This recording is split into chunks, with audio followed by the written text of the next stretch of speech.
Cuando una fábrica queda vacía, las máquinas deberían dejar de trabajar. Pero en estas historias, algo siguió moviéndose después de que todos se fueron. Esta noche conocerás 3 casos ocurridos durante el turno nocturno, donde estar solo fue apenas el comienzo. Soy Raciel, y esto es Relatos de Terror, Ecos Malditos. La primera vez que Nicolás vio la sombra, todavía no llevaba media hora solo en la fábrica. Hacía su recorrido por el perímetro, cuando una figura cruzó detrás de los ventanales del área de producción. Se desplazó entre 2 líneas apagadas y desapareció al llegar a una columna. Nicolás regresó unos pasos. El interior estaba vacío. Las estaciones de trabajo seguían detenidas y la luz de emergencia apenas alcanzaba a cubrir los pasillos. El último grupo de empleados había salido antes de que comenzara su turno. Continuó con la ronda, pensando que podía tratarse de un reflejo. La sombra apareció en el siguiente ventanal. Ahora avanzaba en la misma dirección que él. Nicolás redujo el paso. La figura hizo lo mismo. Permaneció del otro lado del cristal, inmóvil, con una altura que lo obligó a fijarse mejor. Cuando levantó la linterna, desapareció. La empresa de seguridad lo había enviado a cubrir aquel turno, porque 3 guardias habían enfermado en menos de 2 semanas. Uno salió del edificio con dificultades para respirar. Otro pasó parte de la madrugada, vomitando afuera de la caseta. El último fue encontrado cerca de la entrada principal, desorientado y cubierto de sudor. Ninguno supo explicar qué había ocurrido. Los supervisores sospechaban que el problema estaba relacionado con la ventilación del edificio. Mientras investigaban, comenzaron a mover guardias de otros servicios para cubrir la posición. Nicolás aceptó el relevo, sin darle demasiada importancia. Llevaba años trabajando en parques industriales y estaba acostumbrado a recorrer edificios vacíos durante la madrugada. Aquella noche estaría solo hasta que el relevo llegara a las 5 de la mañana. Cuando regresaba a la caseta, el radio emitió una interferencia corta. Después vino una voz, pronunció su nombre y pidió ayuda. La comunicación se cortó antes de que pudiera responder. Nicolás revisó el canal y contactó a la central. Le confirmaron que era el único guardia asignado a la fábrica y que no había otro elemento autorizado para usar esa frecuencia dentro de la propiedad. Guardó el radio y volvió la mirada hacia el edificio. La sombra se encontraba otra vez detrás de los ventanales. Parecía observarlo. La segunda transmisión llegó minutos después. La voz sonaba más clara. Pidió ayuda desde el sótano. Nicolás permaneció varios segundos mirando la entrada de empleados. La fábrica debía estar vacía. Tampoco había registro de contratistas, técnicos ni personal de mantenimiento trabajando en ese horario. Volvió a llamar a la central.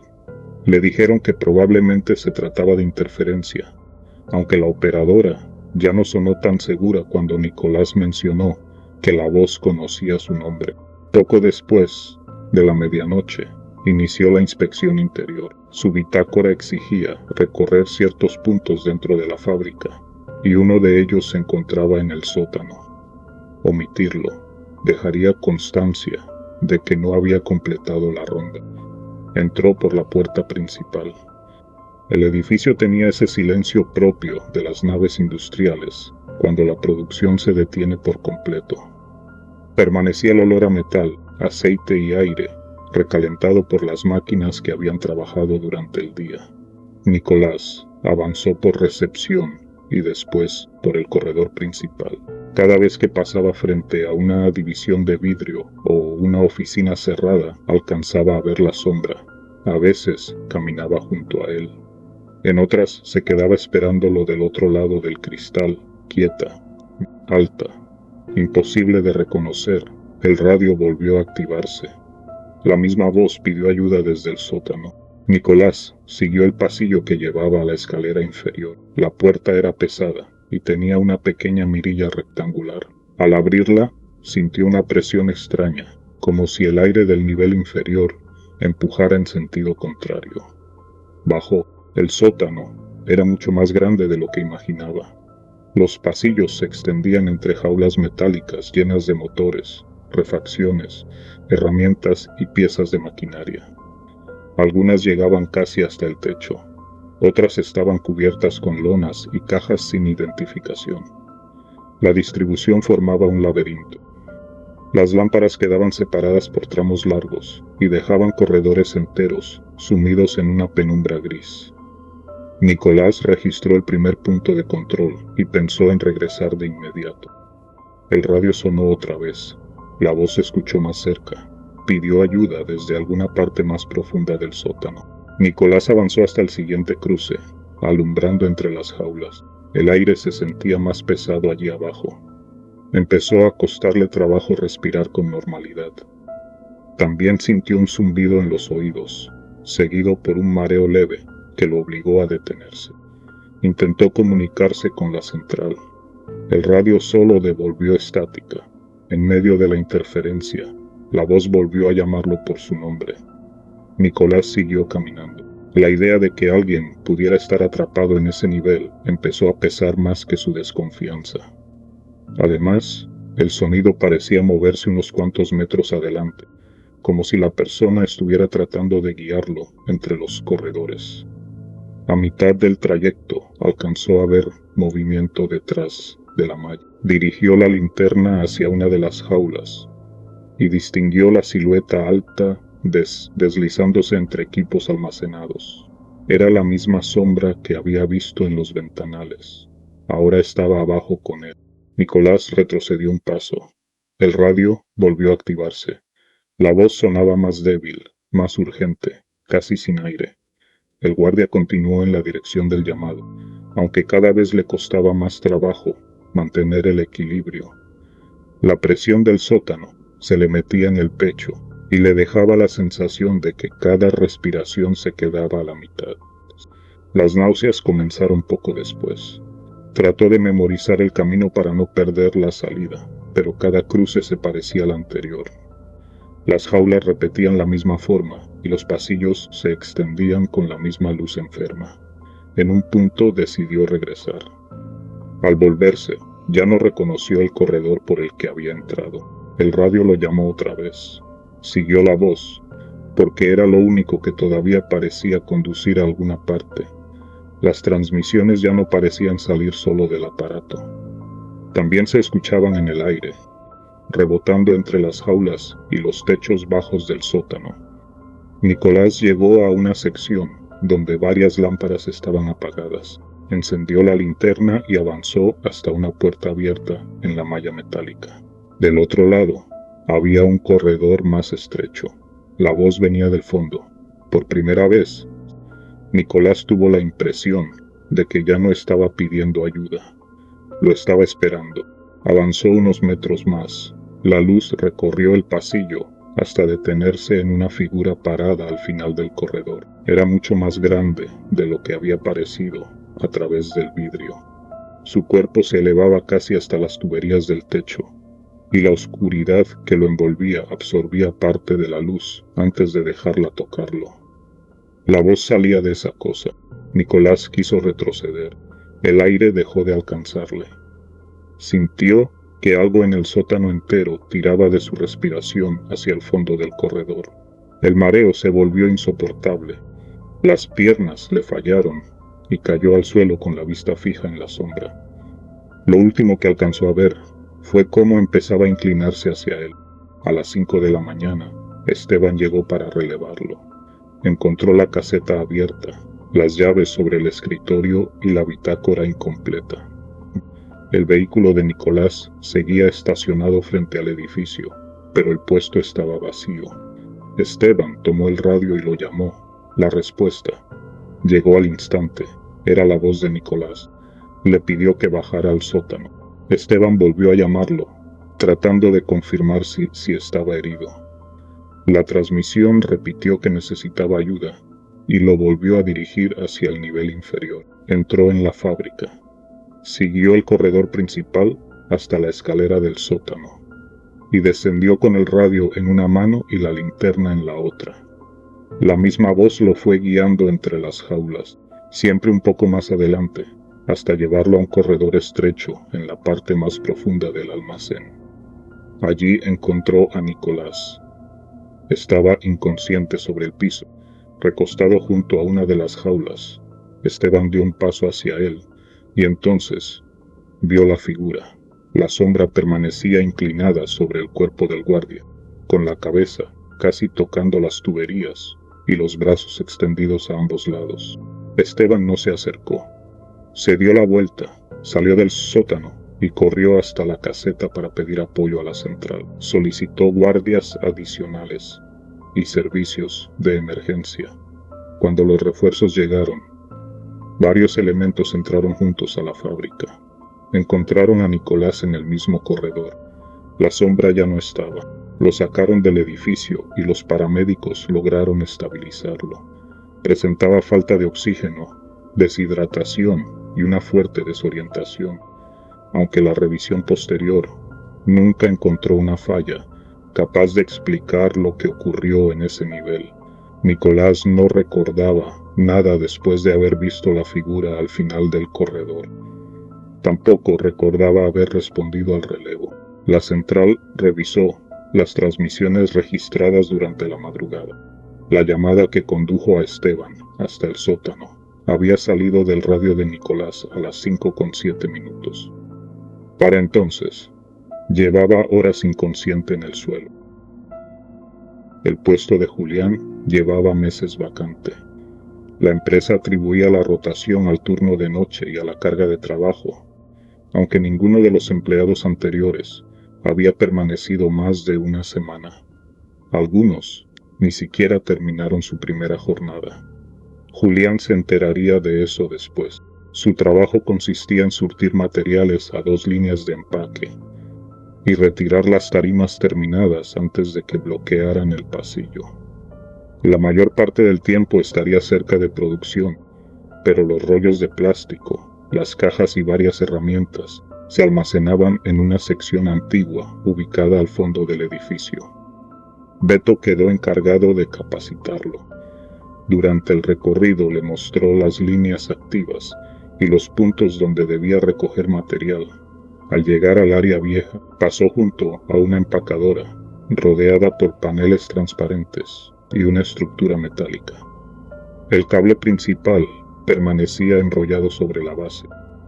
Parte del tablero estaba deteriorado y el polvo cubría la banda. Julián quiso saber por qué seguía ahí. Beto comentó que retirarla resultaba demasiado costoso y le recomendó mantenerse alejado. La respuesta fue suficiente para terminar el recorrido, aunque la manera en que Beto aceleró el paso dejó claro que prefería no permanecer cerca de ella. Poco después de la medianoche, Julián entró al área vieja para recoger 2 rollos. Mientras empujaba el patín por el pasillo, vio a un hombre frente al tablero de la empacadora. Llevaba una bata gris y una red para el cabello. Parecía revisar los controles con la cabeza inclinada. Julián supuso que era alguien de mantenimiento. Continuó hasta los estantes, aseguró los rollos y regresó por el mismo camino. El hombre había desaparecido. El área terminaba detrás de la máquina. Cualquier persona que saliera tendría que haber cruzado frente a él. Julián revisó alrededor de la empacadora y regresó a producción sin encontrarlo. Cuando preguntó por el personal de mantenimiento, Beto quiso saber dónde había visto al supuesto técnico. Al escuchar la descripción, intentó atribuirlo a alguien del segundo turno, aunque ese grupo había salido casi 2 horas antes. Más tarde, Julián tuvo que volver por unas cajas. La figura estaba otra vez frente al tablero. Esta vez parecía golpearlo con una mano. Julián se acercó para llamar su atención. La lámpara colocada sobre la empacadora se apagó antes de que pudiera verle el rostro. Encendió la linterna del teléfono. El espacio frente al tablero estaba vacío. Algo golpeó el panel transparente desde el interior. Julián alumbró la cámara de empaque. La compuerta permanecía cerrada y la banda estaba despejada. Un segundo golpe sacudió el panel. El seguro de la guarda lateral se levantó y cayó sobre el metal. Julián salió del área y llamó a Beto. Cuando ambos regresaron, el seguro estaba colocado otra vez. Beto revisó la empacadora a distancia y comentó que algunas piezas podían moverse por el desgaste. El cable seguía enrollado sobre la base. Durante el resto de la madrugada, Julián esperó a que alguien pasara cerca antes de entrar por material. Ninguno de sus compañeros aceptó acompañarlo hasta la máquina. Al terminar el turno, una trabajadora de empaque le preguntó si pensaba volver. Antes que él habían contratado a 4 personas para el mismo puesto. Una abandonó la fábrica durante el descanso. Otra dejó el gafete sobre el escritorio del supervisor al terminar su primera noche. Las restantes renunciaron antes de completar la semana. Julián regresó al día siguiente. Necesitaba el empleo y todavía creía que podía existir una explicación para lo ocurrido. La segunda madrugada transcurrió con normalidad hasta que un operador pidió cinta y cuchillas. Julián entró al área vieja y encontró vacío el estetante donde las había colocado al iniciar el turno. Las herramientas aparecieron dentro de la empacadora. Estaban acomodadas sobre la banda, detrás del panel cerrado. Para colocarlas ahí, alguien tenía que abrir la guarda y asegurarla de nuevo. Julián buscó a Beto. El capacitador se negó a entrar. Le indicó que utilizara otras herramientas y dejara aquellas dentro. Cuando Julián insistió en saber qué ocurría con la máquina, Beto admitió que los incidentes comenzaban cada vez que una persona nueva ocupaba el puesto. Años atrás, un operador había quedado atrapado durante una falla. El sistema de paro no respondió, y la línea continuó trabajando mientras el personal intentaba cortar la energía de la sección. La versión oficial aseguraba que el hombre había sobrevivido. Los empleados antiguos sostenían que murió dentro de la empacadora. Después del accidente, la empresa retiró parte del cableado y dejó el equipo abandonado. Una cuadrilla intentó desmantelarlo, pero suspendió el trabajo después de escuchar golpes dentro de la cámara. Otro técnico aseguró haber visto a un trabajador detrás de la guarda mientras revisaba el tablero. La máquina permaneció en su lugar. El área continuó utilizándose como almacén. Julián preguntó por qué seguían enviando empleados hasta el fondo. Beto respondió que la empresa nunca reconoció los incidentes y que producción necesitaba espacio para guardar materiales. Poco antes de las 3, las líneas activas se detuvieron por un cambio de producto. El ruido del departamento disminuyó y los golpes de la empacadora comenzaron a escucharse desde producción. El radio de Julián recibió una transmisión llena de interferencia. Entre la estática se distinguía una voz, aunque las palabras se perdían antes de completarse. Al fondo del pasillo, el botón verde del tablero se encendió. Julián avisó al supervisor. La respuesta fue que mantenimiento revisaría el equipo durante el día. Nadie se acercó. Cuando las líneas activas volvieron a funcionar, la luz verde se apagó. Durante el siguiente turno, Julián observó algo que había pasado por alto.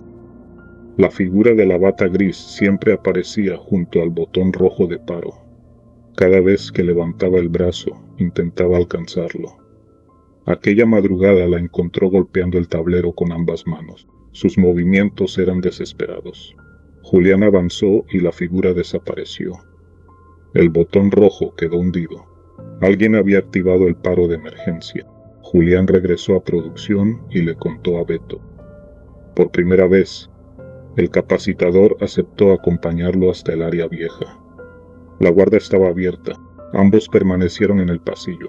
Mientras observaban, la compuerta comenzó a cerrarse lentamente. Se detuvo a la mitad y volvió a abrirse. Beto se acercó lo suficiente para revisar el tablero. El botón verde se encendió frente a ellos. En el panel transparente apareció el reflejo del operador. La figura estaba detrás de ambos.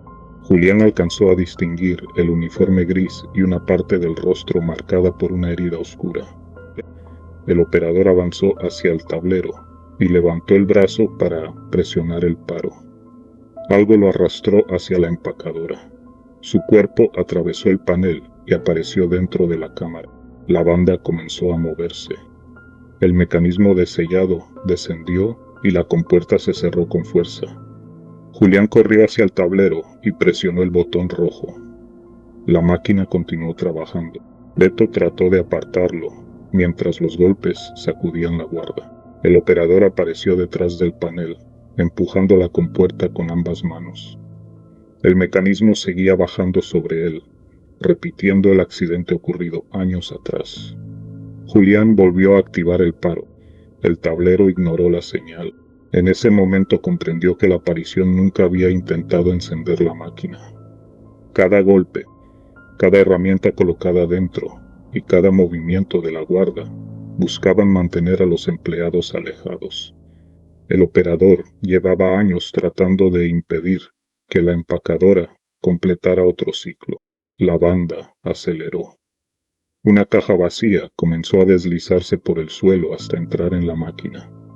El patín manual se movió detrás de ella y chocó contra la estructura metálica. Julián y Beto retrocedieron hacia la salida. La puerta del área se cerró frente a ellos. A través del vidrio vieron al operador atrapado dentro de la cámara.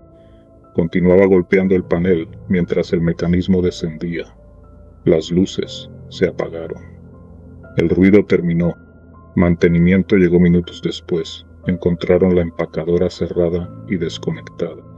Las herramientas seguían sobre la banda y el botón rojo permanecía hundido. Varias marcas de manos cubrían la parte interior del panel. Julián renunció al terminar el turno. En recursos humanos, entregó el gafete y el uniforme. La mujer encargada abrió un cajón donde guardaban las pertenencias de quienes habían ocupado el puesto antes que él.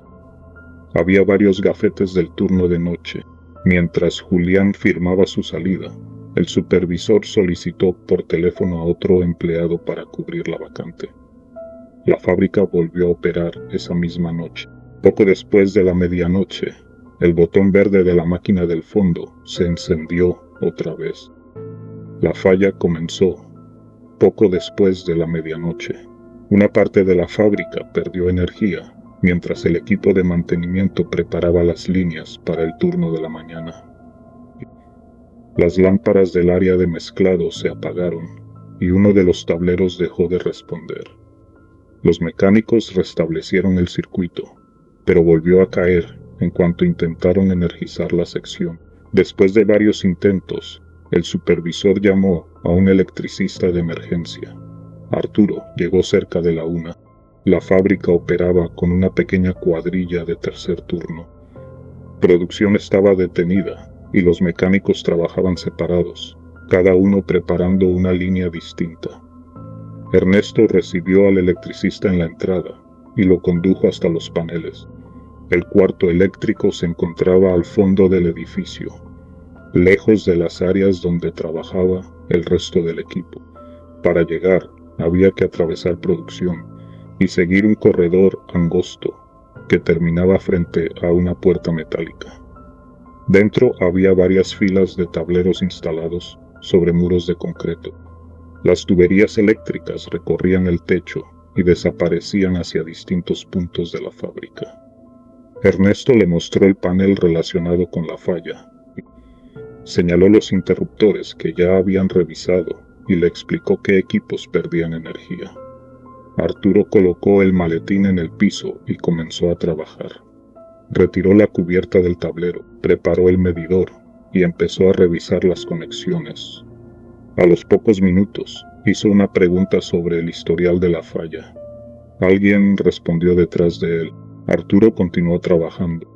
La voz sonaba como la de Ernesto y venía desde la parte posterior del cuarto. Explicó que el problema había aparecido otras veces, aunque nunca había dejado sin energía una sección tan grande. Arturo siguió con la revisión. Cada vez que necesitaba información, la persona detrás de él contestaba. Sabía qué máquinas estaban conectadas al circuito, cuáles presentaban más fallas y qué modificaciones se habían hecho en esa parte del sistema. La conversación se mantuvo durante varios minutos. Arturo nunca tuvo motivo para pavoltear. Su atención estaba puesta en el panel y daba por hecho que Ernesto permanecía cerca para ayudarlo. Encontró una terminal dañada y comenzó a reemplazarla. La voz le advirtió que revisara uno de los conductores de la parte inferior. Cuando Arturo lo probó, descubrió que la etiqueta correspondía a otro circuito. La información era correcta. El electricista comentó que aquel sistema había pasado por demasiadas modificaciones. La voz respondió que gran parte de los cambios se habían hecho después de un accidente. Arturo siguió trabajando. Entre una medición y otra preguntó cuánto tiempo llevaba Ernesto en la fábrica. La respuesta indicó que había pasado muchos años en esa área y que conocía los paneles desde antes de que reemplazaran parte del cableado. La conversación parecía completamente normal. Arturo terminó de ajustar la nueva conexión y realizó las últimas pruebas. El circuito estaba listo para energizarse. Antes de colocar la cubierta, preguntó cuándo había sido la última vez que realizaron un mantenimiento completo al sistema. La respuesta llegó desde el fondo del cuarto. La última revisión importante había ocurrido después del accidente, cuando la persona que hablaba todavía trabajaba en esa sección. Arturo dejó de mover las manos. La forma en que había contestado le produjo una inquietud que no había sentido durante los 30 minutos anteriores. Giró hacia la puerta. El cuarto estaba vacío.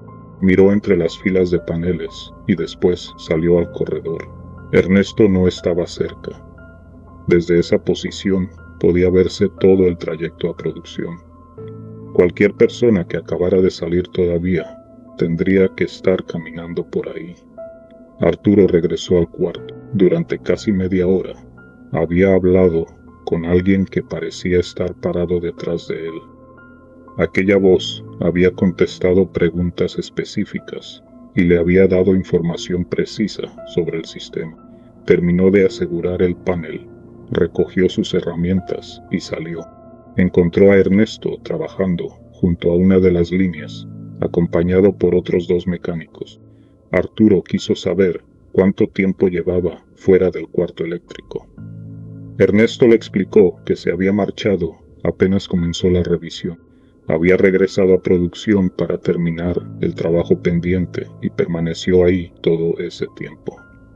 Arturo le contó sobre la conversación. Repitió algunos detalles acerca de las reparaciones antiguas, la etiqueta incorrecta y los cambios realizados después del accidente. La expresión de Ernesto cambió. Parte de esa información pertenecía a trabajos realizados muchos años atrás. Él la conocía porque la había escuchado de empleados antiguos, pero nunca había participado en esas reparaciones. Entonces le habló de un trabajador de mantenimiento que había sufrido una descarga mientras revisaba el sistema eléctrico. El accidente ocurrió durante un turno nocturno, cerca de aquellos paneles. El hombre llevaba años en la fábrica y conocía gran parte de la instalación, porque había participado en varias modificaciones. Murió por las heridas. Tiempo después, algunos empleados comenzaron a reportar que lo veían cerca de los cuartos eléctricos. Otros aseguraban haber escuchado su voz mientras trabajaban solos. Ernesto conocía las historias, aunque nunca había presenciado nada. Quienes decían haberlo visto coincidían en una descripción sencilla.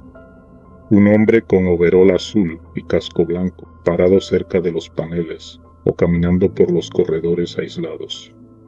Arturo recordó cada respuesta que había recibido. La voz conocía el circuito dañado. También sabía qué conductor estaba mal identificado y cuándo se había modificado el sistema. No quiso regresar solo para realizar la prueba. Ernesto y otro mecánico lo acompañaron hasta el cuarto eléctrico. Arturo activó el circuito reparado y esperaron varios minutos. La energía se mantuvo estable. En producción, la línea afectada volvió a responder. La reparación había funcionado. Arturo terminó el reporte dentro de la oficina de mantenimiento y guardó sus herramientas. Para entonces faltaba poco para que llegara el personal del primer turno. Los mecánicos continuaron preparando las líneas mientras él caminaba hacia la salida. Colocó el maletín en su camioneta y abandonó el estacionamiento. Al incorporarse a la calle del parque industrial, miró el espejo retrovisor. Un hombre estaba parado frente a la entrada de la fábrica. Llevaba un overol azul y un casco blanco. Arturo redujo la velocidad. El hombre levantó el brazo y comenzó a despedirse. El gesto era tranquilo, casi familiar. Arturo volvió la mirada al camino y siguió avanzando. Cuando revisó el espejo otra vez, la entrada estaba vacía. Los mecánicos seguían dentro de la fábrica. Las fábricas volvieron a encender sus máquinas, pero quienes estuvieron ahí nunca volvieron a mirar un turno nocturno de la misma manera. Tal vez lo peor no sea trabajar solo durante la madrugada. Tal vez sea descubrir que nunca estuviste solo. Cuéntame cuál de estas historias te habría hecho abandonar el turno. Soy Raziel, y esto fue Ecos Malditos. Hasta la próxima.